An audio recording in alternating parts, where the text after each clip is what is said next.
आसतु बुली जिबा कंटिलो नीलमाधव। नयागढ़ जिला कंटिलो रे थिबा ब्रह्मादि पर्वत उपरे रही श्री श्री नीलमाधव मंदिर। यही मंदिर महानदी तटरे रही। प्रथमे ब्रह्मा एक बाघ गुंफा मध्य नीलमाधव को पूजा करुले। कालक्रमे यही जगार संधान पाई शबर राजा विश्वावसु नीलमाधव को गोपन रे पूजा करी आसुथुले। चैनल को सब्सक्राइब करिवे, लाइक करिवे, कमेंट करिवे, नुआ आसले बेल आइकन टी को बजाई देबे। नीलमाधव मंदिर छड़ा एठारे काशी विश्वनाथ, माँ बिरला, माँ लक्ष्मी और भगवान जगन्नाथ, बलभद्र, माँ देवी सुभद्रा पूजा पाती। प्रभु नीलमाधव कानी आंगुली सदाबले गंगा पानी झरुछि। एही कंटिलो नीलमाधव मंदिर रे प्रतिवर्ष रथयात्रा, दोलयात्रा, माघ सप्तमी, चंदन यात्रा महाडंबरे पालित हुए। प्रभु नीलमाधव किपरि पुरी रे आसी जगन्नाथ रूप धारण कले यह विषय किछिटा जानिबा। जय जगन्नाथ, जय जगन्नाथ, जय जगन्नाथ।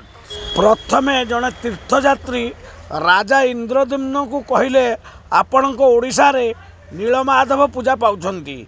यहाँ परे राजा इंद्रद्युम्न तांको कुलपुरोहित भाई विद्यापति को आदेश देले नीलमाधव को संधान करने पाई।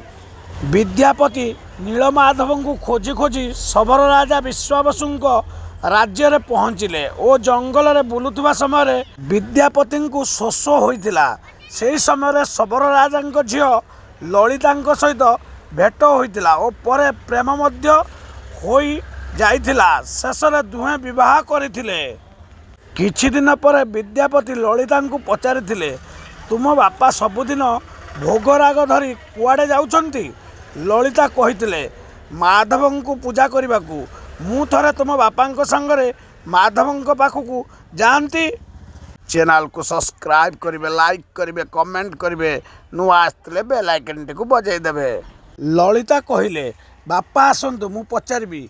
मु बहुत थर कहिछि, से मध्य मते केबे नहीं नाहंती।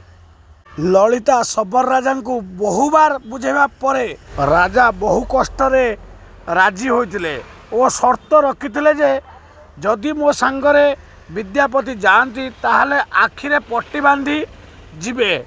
ताही होइतिला जेतले विद्यापति जंगल को गले राजा संगरे आखिरे पट्टी बंधा होइतिला। किंतु विद्यापति एते सुपर चालाक थिले जे राजा अजाणतरे किछि सुरिस निज कांधरे गंठुली करी बांधी देइथिले।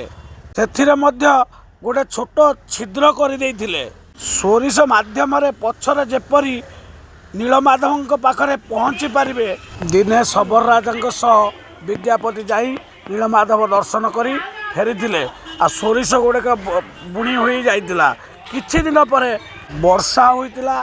तापर किछि दिन पर ललिता और शबर राजा अजाणतरे दिने विद्यापति सोरिस गछ को लक्ष्य करी जाई विद्यापति पहुँची नीलमाधव पाखरे। सेठारू नीलमाधव को नहीं पूरी चली जाइथिले। चैनल को सब्सक्राइब करिवे, लाइक करिवे, कमेंट करिवे, नुआ आसले बेल आइकन टी को बजाई देबे। एही नीलमाधव मंदिर बहु पुरातन नयागढ़ जिल्लार ब्रह्मादि पर्वत उपरे अवस्थित। एबे भी समय होची जगन्नाथ आदिपीठ को जातु, दर्शन मध्य करके आसतु। जय जगन्नाथ।